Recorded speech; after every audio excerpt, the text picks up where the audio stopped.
Hello everyone, and welcome to a very interesting game from round 4 of the 2013 Candidates Tournament. It's Magnus Carlsen versus Alexander Grischuk. Now, this game is really a positional masterpiece, and I'm sure you're all going to enjoy this one. But before we get to the game, we do have a couple of photos to enjoy as well. So here we have a nice close-up of Grischuk from the side. Here we have also a nice close-up of Magnus Carlsen looking over Grischuk's shoulder. Here we have also a very nice photo of Grischuk, and if you look at him, if you didn't see the pieces on the bottom of the photo, it almost seems like he's placing chips while playing poker. Here we have also a nice close-up of Carlsen. And if you remember my coverage of the 2018 Candidates Tournament, we always had a photo of Grischuk taking a stroll, checking out some other players' games, and it was no different in 2013, as you see. So, hope you enjoyed that. Now let's check out the game. Carlsen has the white pieces, and he opens with e4. We have e5, knight to f3, knight c6, and bishop to b5, the Ruy Lopez. Knight to f6, Grischuk goes for the Berlin defense. We have d3 and bishop to c5. c3, we have castles, Carlsen castles, and the d6. h3, and here comes a move that people criticized after this game. Black should consider bishop to d7 here, just waiting to see where white will go. In the game, Grischuk played a6, and d6 followed by a6 is not considered all that great. It's not like it's a mistake or anything, but it's or maybe they just said it because of what happened. But it's very interesting how Carlsen takes advantage of the doubled pawns in this position. So Carlsen played bishop captures, we have b captures, and now you see it would be better if the pawn was not on a6. This kind of prevents the development of this bishop. But okay, rook to e1 by Carlsen, rook to e8, and now knight b to d2. We have d5, e captures on d5. You have to capture with the queen, you can't undouble because the e5 pawn is hanging. Both the knight and the rook are attacking it. So you have to play queen captures on d5. We have knight to b3 attacking the bishop, and here again a very interesting decision by Grischuk. You want to go something like bishop to a7 here. You can also decide to give up the bishop pair, simply start developing your pieces, bishop to f5. But Grischuk plays a very interesting move, bishop to f8. And this is in fact the strongest move recommended by the engine. But it's very interesting how Carlsen plays against this bishop to f8. Carlsen plays c4. We have queen to d6 and now bishop to e3. You always have to consider what happens after bishop to c5, so preventing this, we have knight to d7, also planning f5. d4 by Carlsen, and now e4. You could also exchange in the center with e captures on d4, bishop captures, and after captures c5, queen to e4, attacking the rook on a8, and after black moves the rook, bishop to c3. You don't really achieve anything with black here. Now the bishop on c3 is eyeing that g7 pawn, also guarding the b2 pawn, so the knight can move. The queen is centralized very nicely, and when the rook comes into the game, white's pieces are all developed very nicely. So instead, and black would still have the doubled pawns. So instead, e4 by Grischuk, he prepares f5, and then he will start his attack on the king side. Knight f to d2 by Carlsen, and now a5, preparing a4. Carlsen doesn't allow it, he pushes a4 himself, and here is a moment where Carlsen thought that Grischuk's next move was kind of a mistake.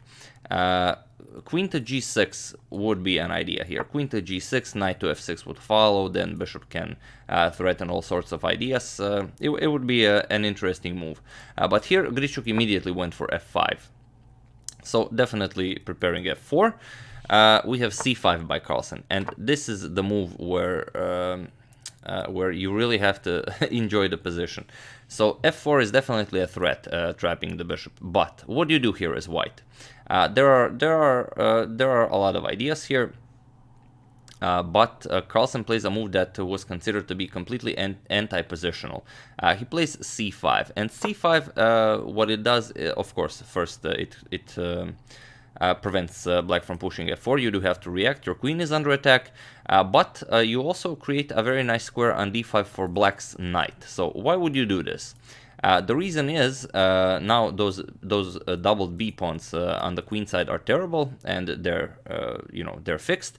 And another thing it does, this c5 pawn really restricts this bishop on f8.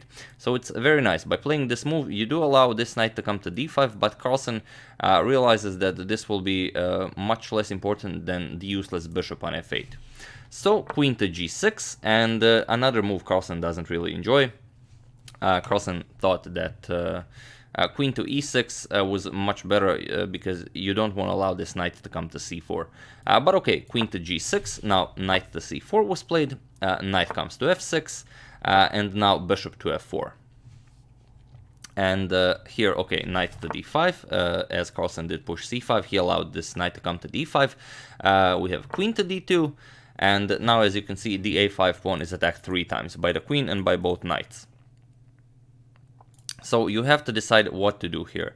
There is an bishop to e6 was played in the game, but I will show just one variation because it's really interesting. For example, knight captures, queen captures, and after this, let's say bishop to e6, you attack the undefended knight, and here is the question I have for you.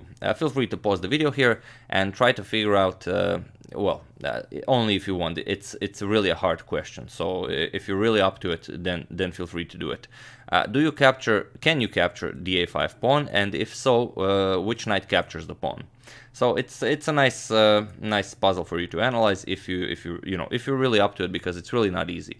But I will show it as it's very interesting. So for those of you who found it, you are a brilliant player, and for those of you who would still like to see what happens, knight b captures on a5 is the only correct idea. If you found this, then that's perfectly fine. But the real problem is for you to realize why knight c captures on a5 is a problem. This is a problem because now, as you can see, both knights are defending each other, and now comes queen to f7. So queen and the bishop are now attacking the knight here. Of course, you can't move the knight because you lose the a5 knight. After white defends this, rook e3, now comes rook to b8, again attacking the knight on b3 3 times. You have to defend it, and now comes bishop to d5, guarding that c6 pawn. And now, what do you play here as white? As you can see, white didn't really lose anything in material-wise. White is still up a pawn, but white doesn't really have a move. All of white's pieces are stuck guarding the b3 knight. So this is a pretty wild position, and it's a pretty bad position for white because white can't really make a move. White can make a couple of useless moves, and after then it's all black. Now black is the one that can make up a plan. For example, g6, bishop here, he can move h5, now king can come into play, prepare bishop to h6, and white really doesn't have much to do here. You have to prevent this. So you can't go to g3, then bishop to h6 traps your queen. So you'd have to go rook to h3, and then still bishop here, queen moves, and then f4. And then your pieces are still stuck guarding the the b3 knight, and now your queen is stuck there on h2. This is, this is just terrible for white. But it's very interesting in this position. After this bishop to e6, this is completely fine. And if you play knight captures, then you can completely throw the game with white. So very interesting.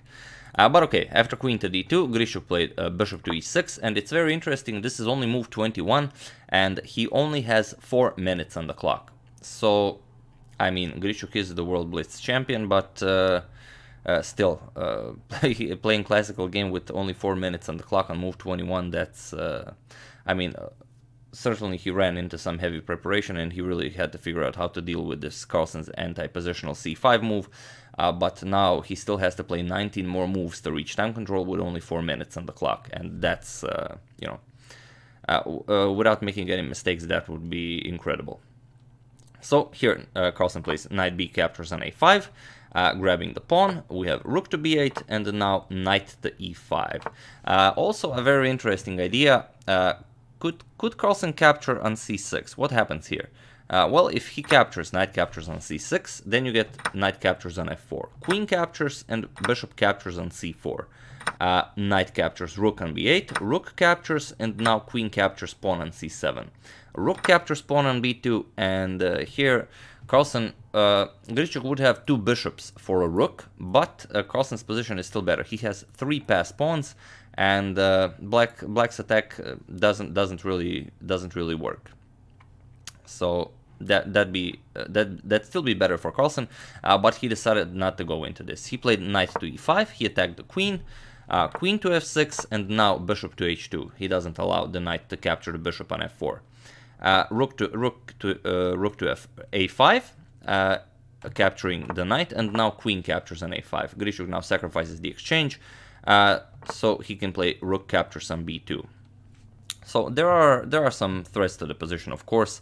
This rook is now nicely placed on the second rank after the queen comes to the g file. Then ideas like e3 will be an option, but you'll see how this is very nicely taken care of. Rook a to b1, Carlsen offers a trade. Rook to a2, Grischuk of course declines, and here we have queen to a6.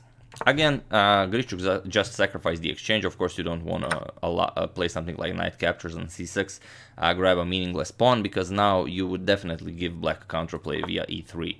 And after f captures, queen to g6 is coming. Now black is already threatening checkmate. Then ideas like f4, bishop h3 are in the air.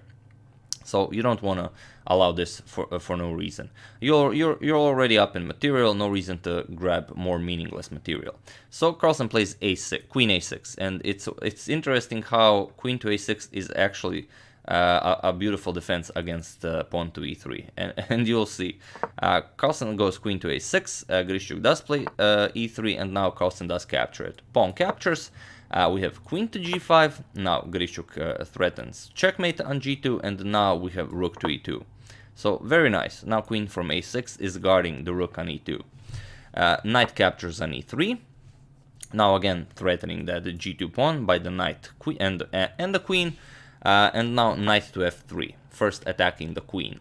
Queen to g6, and now rook captures on a2. Bishop captures on a2, and now rook to b2, again attacking the bishop. Bishop to c4, attacking Carlsen's queen, and now simply queen to a5, preparing to bring the queen back into the defense. Bishop to d5, we have queen to e1, and now f4. Bishop captures on f4, and knight to c2, attacking the queen. You don't really gain anything by bishop captures. Okay, the pawn is pinned, but simply queen captures on e3, and Carlsen is still up the exchange. This bishop is still out of the game, that c5 pawn, although it looks weird, it's actually beautiful, completely locking this bishop out of the game and fixing those pawns here. And even if the pieces and the queens are exchanged, Carlsen's a pawn is simply marching up to victory. So here after bishop captures on f4, knight to c2, and here we have queen to f2. Bishop captures on f3, and here Carlsen can actually capture this bishop now. And allow, after queen captures, knight captures attacking the queen, and now after queen to f2, it seems like bishop captures on c5 is excellent for black because you have all of these nice discoveries, but actually bishop to e3 stops all of black's counterplay, and white is completely winning here once again.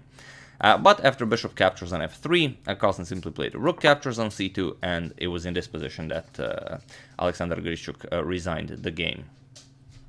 So yeah, it's very interesting, and it's something you will not see very often in chess, especially in such high-level chess in a candidates tournament, that one player will be here after queen to d2 by Carlsen, already after bishop to e6, down to 4 minutes on the clock, and it's a classical game. You know, you are playing this tournament to challenge the world champion for the title of World Chess Champion.